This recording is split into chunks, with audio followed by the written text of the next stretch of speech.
Test, test. Oh, I bet I've got audio now. Okay. All right, let's see. Is audio working now? Looks like OBS decided to um, change my settings on there. So I'm going to have to look at that next time I do a live stream. But I should have audio now. All right, good. Okay, so good. Jared's here. Maybe he can walk me through some stuff. So I've got the 3 pieces here that are going to need to be glued together. And I've been waiting on getting the right glue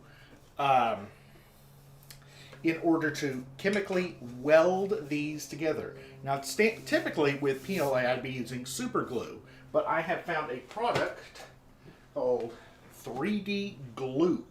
And this contains a chemical called dimethylene chloride that will chemically weld PLA to itself. Now, dimethylene chloride is actually a pretty nasty bit of business. So I'm going to be taking every precaution I can while using it. Commercial sales of it were actually banned in the U.S. in 2019. But it looks like 3D Gloop has kind of made it a lot easier and safer to use. So they're able to sell it. Let me see if I've got... Somewhere around here, I have a... Yeah, there it is.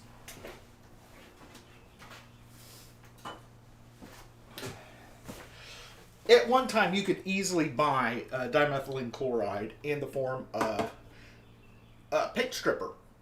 And this is pretty nasty stuff. I've used it before. I've done a lot of furniture restoration with my family, and I'm pretty used to this stuff.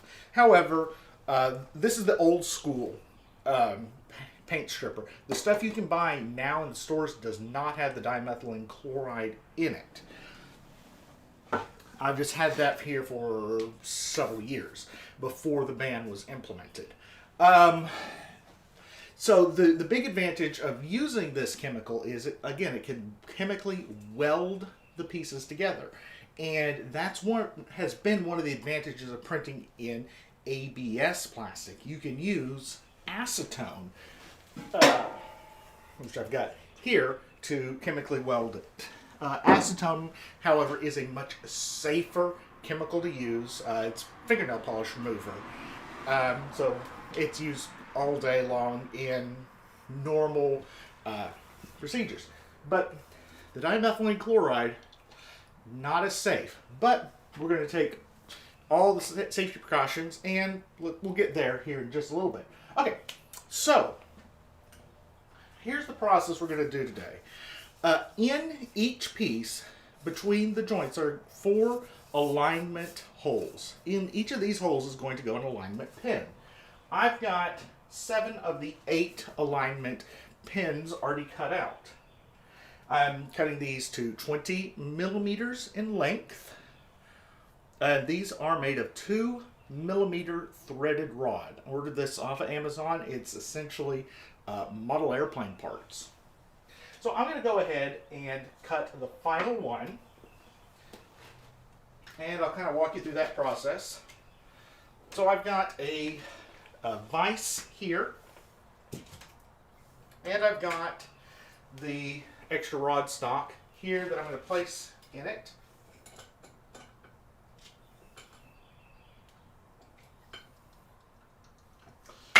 And I've got a little ruler here, and I'm going to mark off the 20 millimeter mark.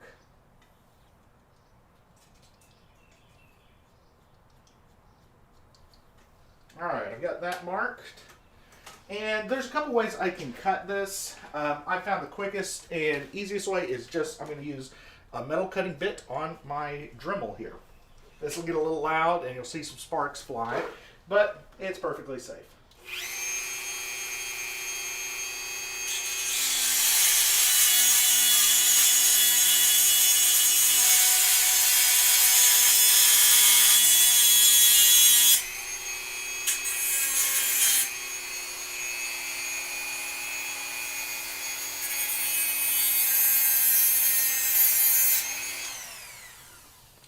I've got a new 20mm rod cut. Now, if I were concerned about the threads staying intact, I would not use the Dremel, but I'm not really worried about the threads.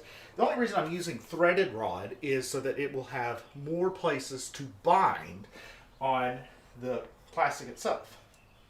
I'm going to put this up here because this is a finished PLA bell. This is the original printed bell. You can see kind of what the finished product will be. All right, the next step is I am going to drill out the holes. I'm going to start with the upper bell. And what I've got here is I've got my drill press set up. I've got a depth gauge here set at 10mm. And I'm going to just make sure that these holes are perfectly aligned so that I can insert the threaded rod.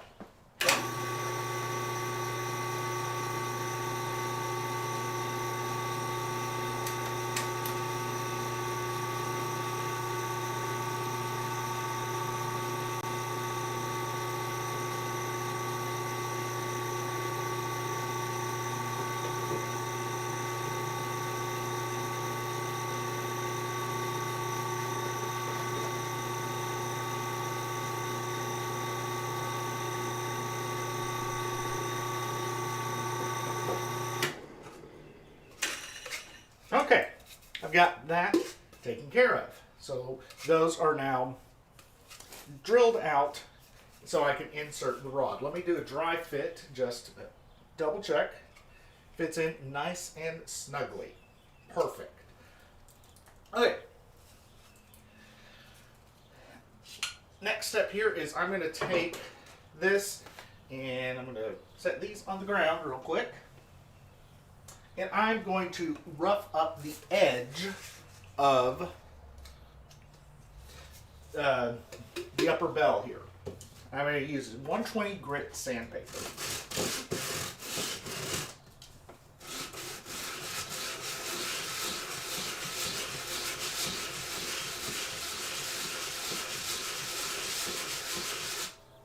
And the reason I'm roughing it up is so that the glue will have more surface area to adhere to. I want as much adhesion as possible.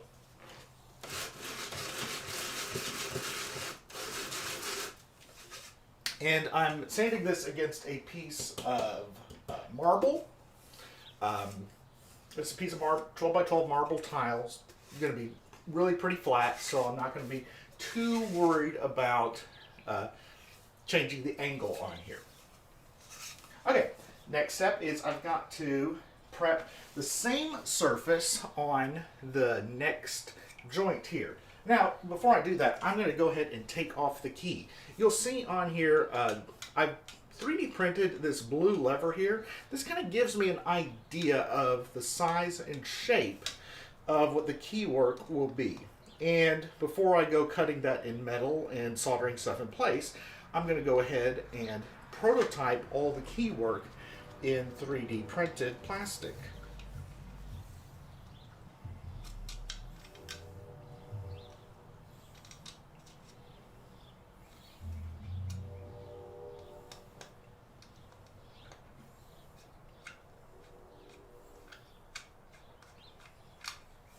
All right, so I've got that off, and I'm going to go ahead and drill out the holes. And this one has 8 holes on it, 4 on the top, 4 on the bottom.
Alright, so all of those holes are drilled out. And I'm going to do the same thing. I'm going to rough up the facings on here.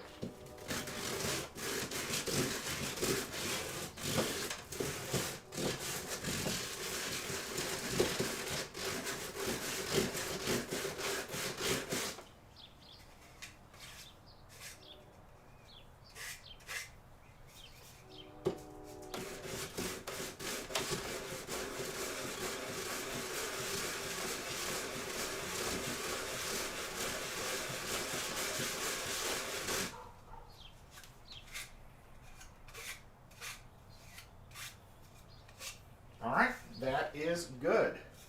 And finally, we're going to do the same thing for the lower bell. And I'm not going to take the keys off of here because they're not going to get in the way.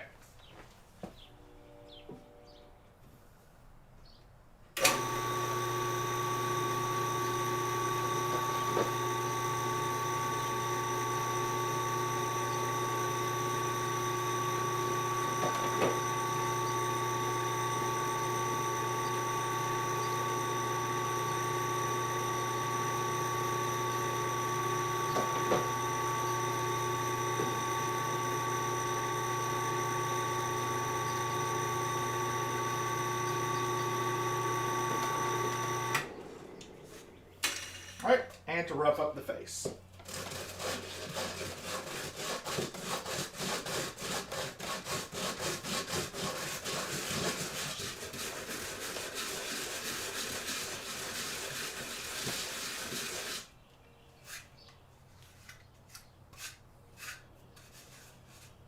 Okay, we're good here. Now, I'm going to set the lower part aside for a little bit. And we're going to try and do a dry fit really quickly with the upper and middle. So I'm going to take 4 alignment pins. And that one doesn't want to go in. There we go.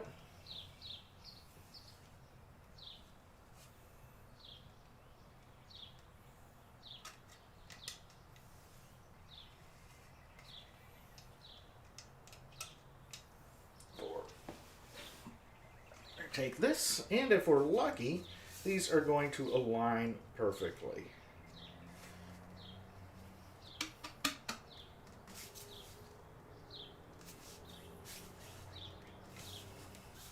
And almost. One of them I'm thinking is just a hair on the long side. So let's figure out which one that is.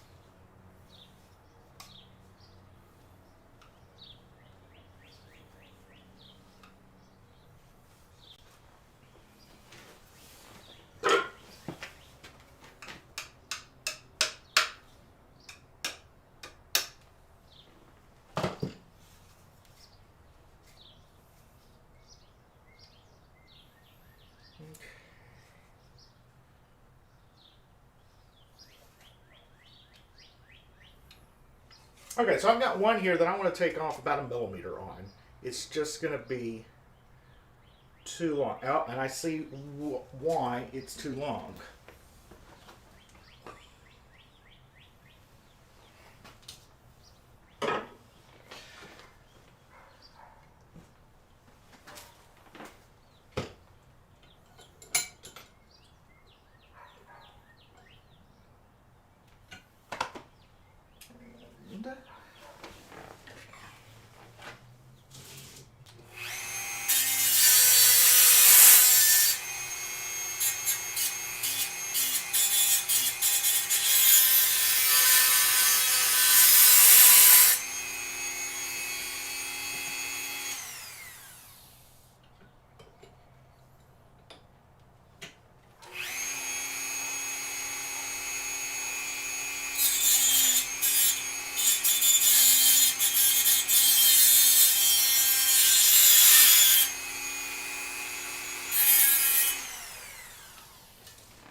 Okay.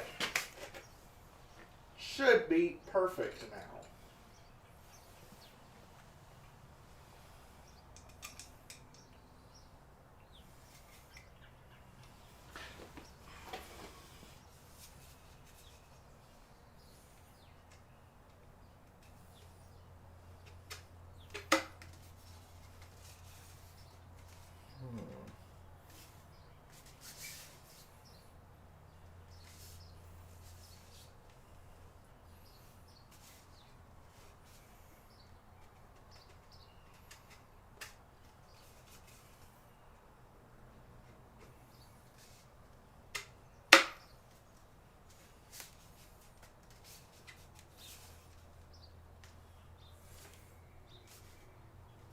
think that's going to work. Okay.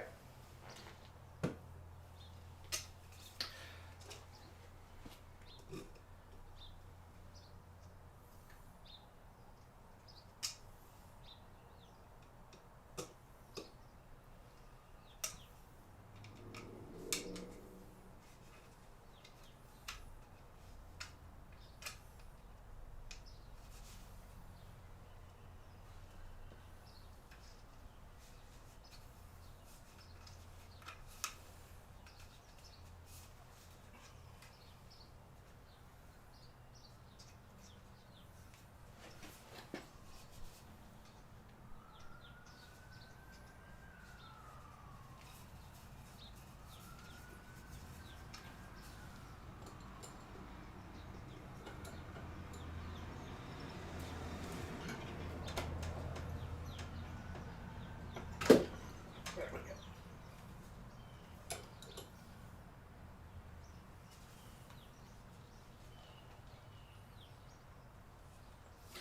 Alright, my next step is I'm going to epoxy these in place. And I'm going to do it on a 2 and 2 pattern. 2 on the top piece, 2 on the bottom piece. Because when I glue the pieces together, it's going to be very difficult to make sure that they're fully aligned because I'm going to be using 2 different adhesives here.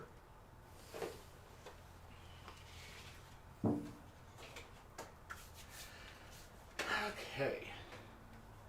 So first thing is I want to get a good clean surface to put the epoxy on, and that's inside. I'll be back in a second.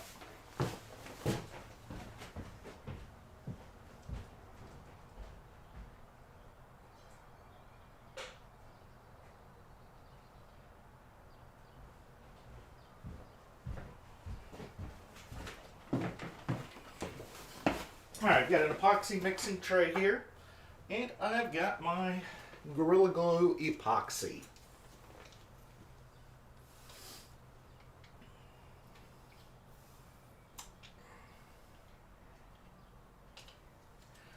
We're just going to mix out equal parts.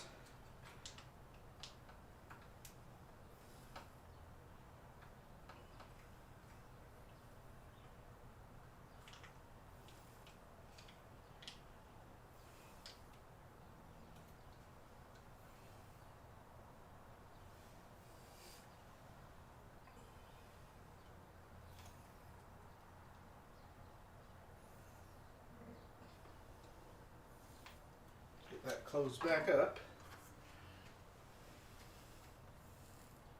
And we'll mix it together for about 20 seconds.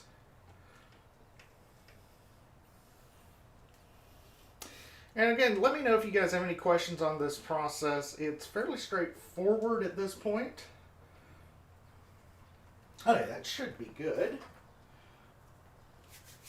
So I'm going to epoxy in place the first alignment pins.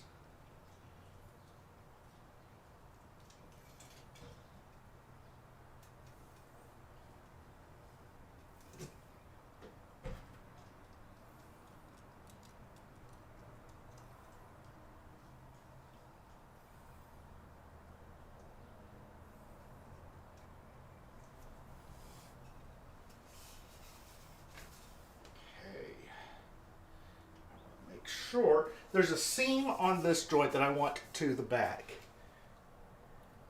Is this the PLA glue? No, this is just standard 2-part epoxy.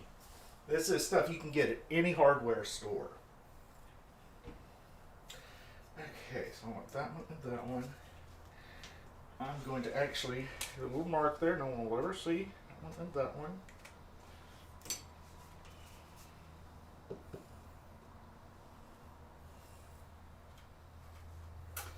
I'm using the epoxy because I'm binding metal to plastic here.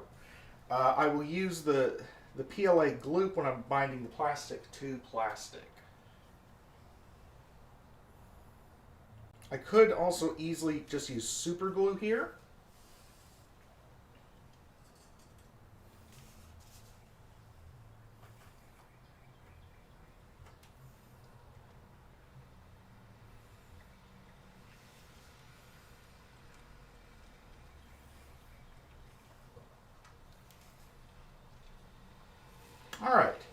Now, that's going to set in place. It will take about 30 minutes to cure. I'm not worried about the curing process at this point. Okay. Perfect. Now, for the secret sauce. And what I'm going to do is I'm going to make sure I've got my clamps ready. And I tested out a couple early prints before. I actually started prep work for this about an hour before the stream started, getting everything ready. And it takes about a full 24 hours for the PLA gloop to fully cure. I would have shown you a test on that, but I don't think it's going to fully hold. Okay.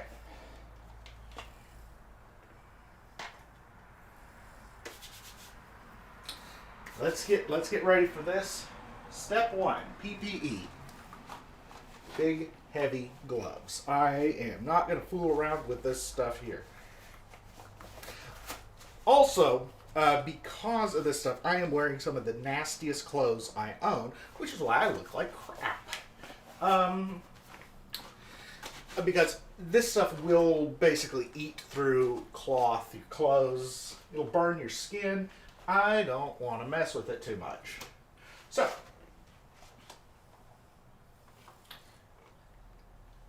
I've got the parts ready to go. I've got my PLA gloop here. Set the epoxy off to the side because I'm going to need that here again in just a minute.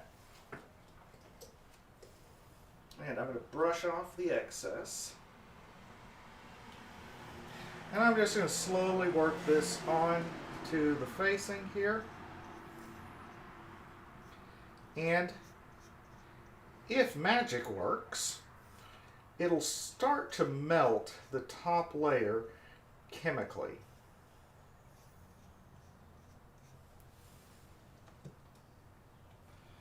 Got it on there.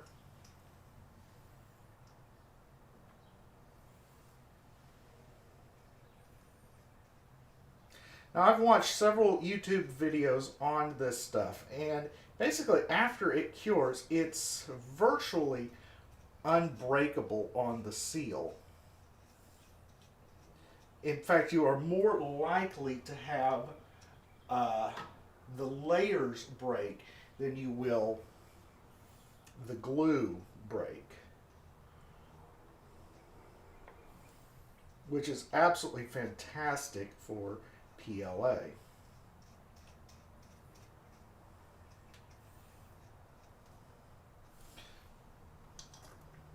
Okay, I've got these now glued, and let's get our alignment pins set.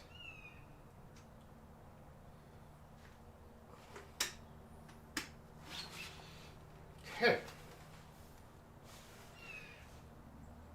Get the glue going down there, and I'm going to get these clamped in place.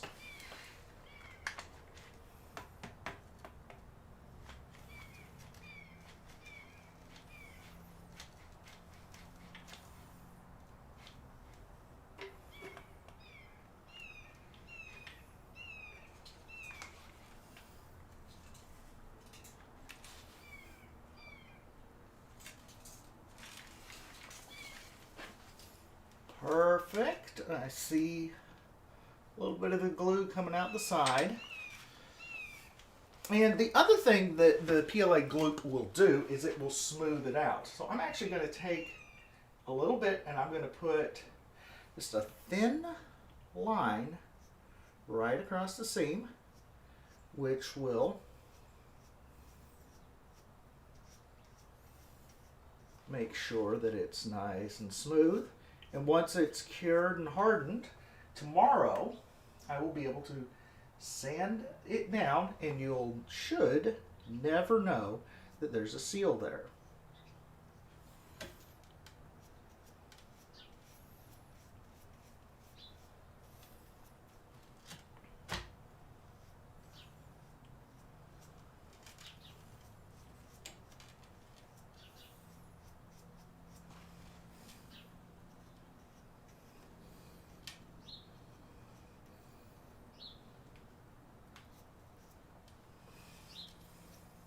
Perfect. Couldn't be happier with that. All right, so we're going to let this sit for a few minutes. I'm going to start work on the bottom part of the bell. I'm going to take off the gloves.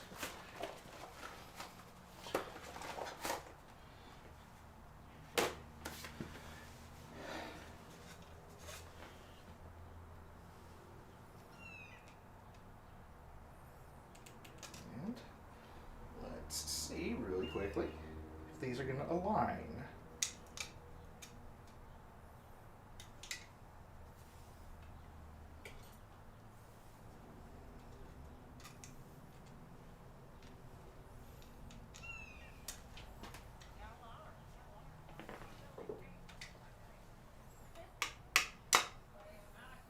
So I can see automatically that this one alignment pin here is taller than the rest. I'm going to go ahead and actually I'm going to file these two down.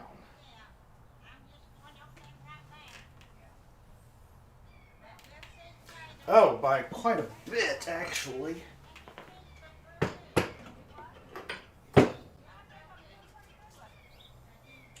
That's sealed back up.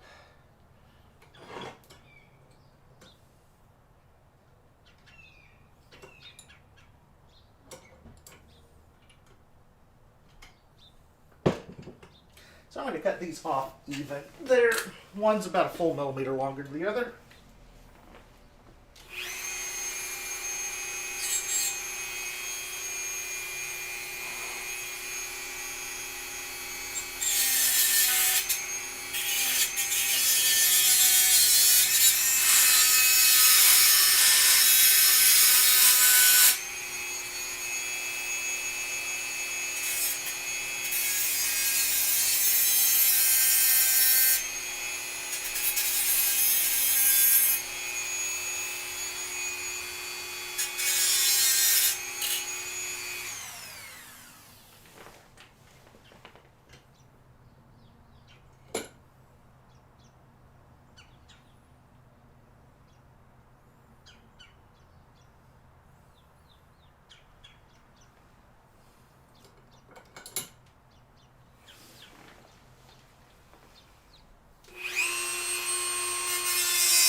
Okay, let's see if these alignment pins look a little better now. Yep, I'll take that. Oh, I'm going to pop up on here. Okay, so I'm going to unclamp for a minute the upper assembly. It should be well enough sealed at this point. And we're just going to see how nicely these parts play together.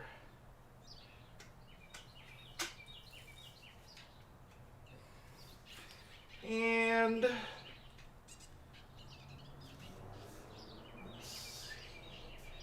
all right, I got one pin that absolutely has to be taken down.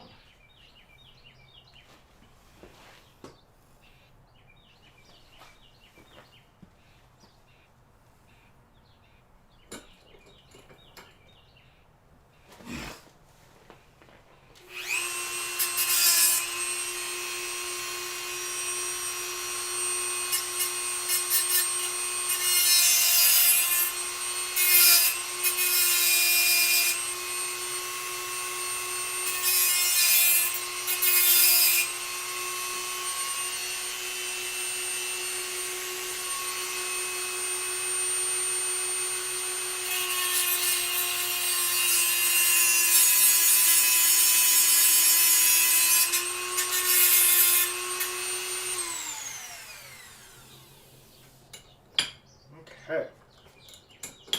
If I'm lucky, that should be all I need to do. That's a big if, of course.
So I'm going to get the epoxy back. There we go. Hopefully it hasn't solidified too much yet. Ooh, starting to.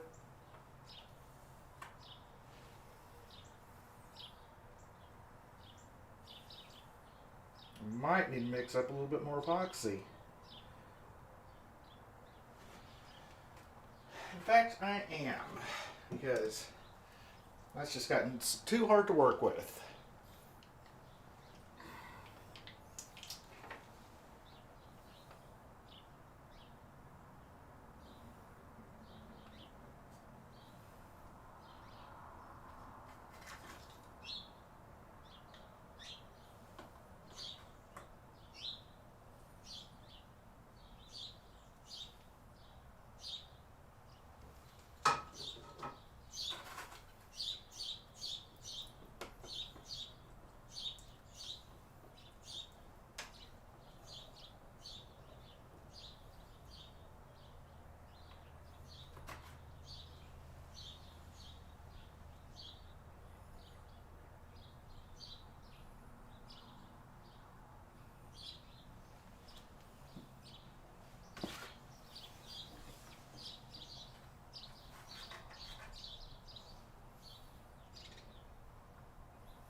Okay, so I've got my alignment pins glued now.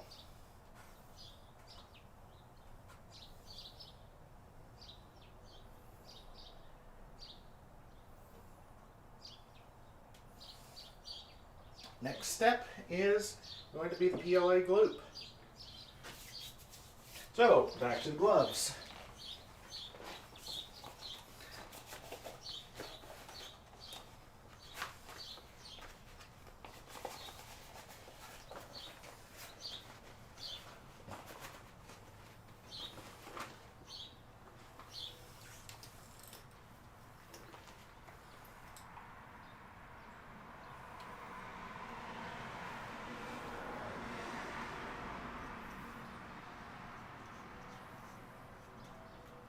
Again, I'm going to apply this to both sides. Essentially kind of like contact cement, where it needs to go both sides in order to adhere properly. Okay, so the bottom half is done.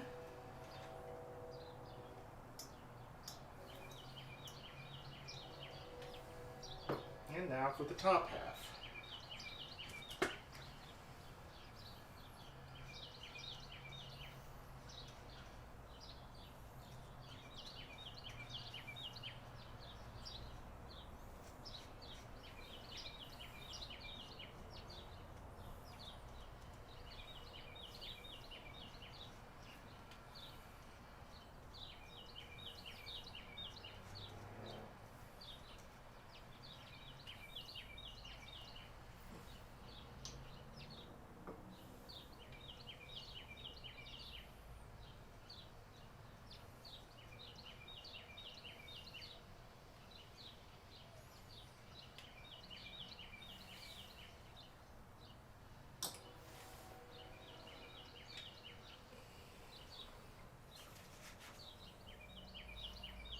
Okay, now for the moment of truth.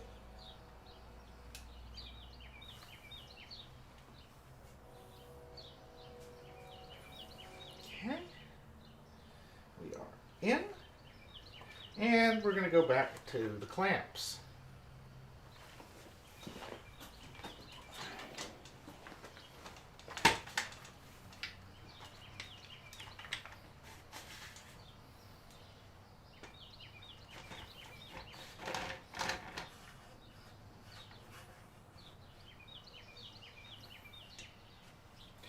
I will say that the height limitation on 3D printers is one of the biggest drawbacks to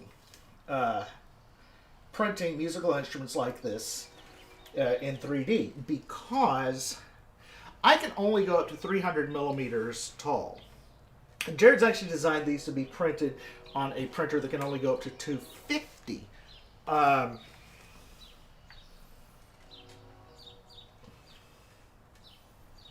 Okay, get a nice solid clamp here, and I am going to now go around the edge of that seam with the PLA glue.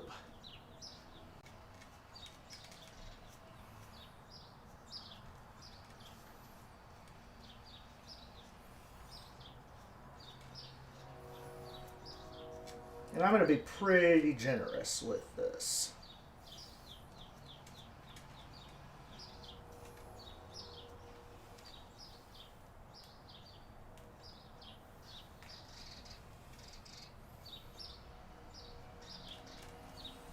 It's going to work its way into the cracks and fill those in.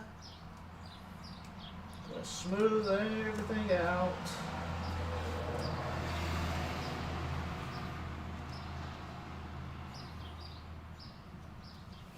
I'm also going to go around the upper seam as well.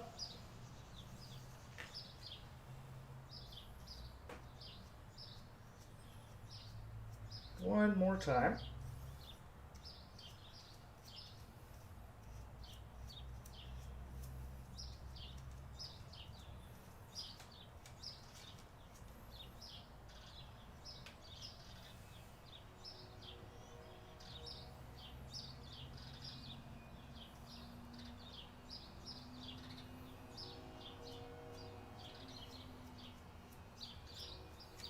So one thing I am noticing about printing in this light maple color is that the seam is more visible on this than it was on the black. And I think that's just because you have a little bit more of a contrast on it. But those should be in the process of being chemically bonded together right now. We're going to let this sit overnight, and then I will go and sand down the glued edges, and it should be good to go for a fully assembled bell joint. I'm pretty happy with it. Looks fantastic, especially compared to the original bell. I'd be curious to see kind of how much of a weight difference there will be with these two fully assembled. This is still far heavier than the new print, even with the keywork on there. So, but for now, that is the completed fully assembled bell joint. Let's see if I can get the whole thing in the camera there. It looks pretty good to me. Like I said, it'll get sanded down again, and then the next step will be, of course, to stain it. And I'm going to experiment with a few different ways of staining it. Maybe put the brace along the side.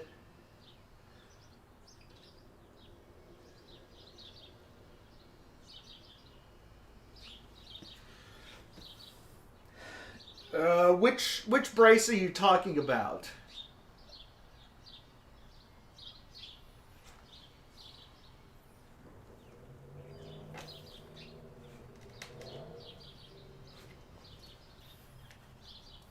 But do I plan on making a custom Greatbassoon in the same or similar style to the Greatbassoon? I've thought about it. I've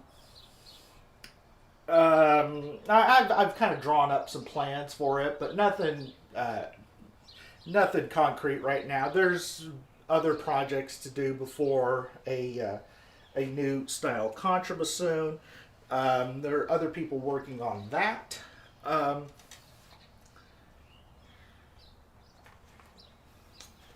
But yeah, let's see what other questions we have.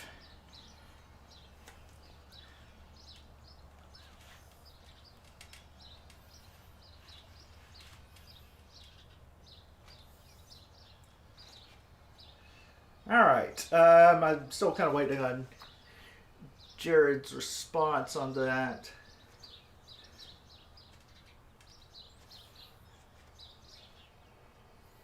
But anyway, yeah, guys, hope you found this at least partially entertaining, interesting. Who knows what it is.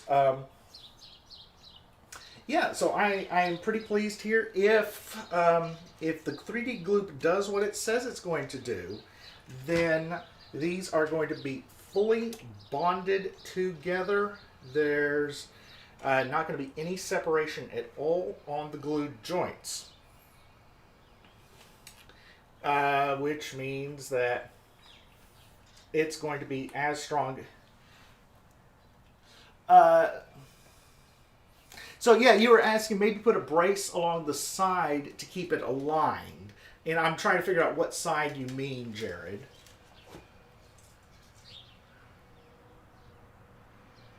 Or am I the only one trying to make a great bassoon? I mean, Jared and I are making it together. So, I mean, technically, no, but yes.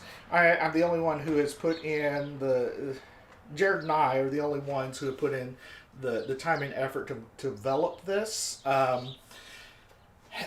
mean, people have been talking about a bassoon this size since the 1800s as a potential.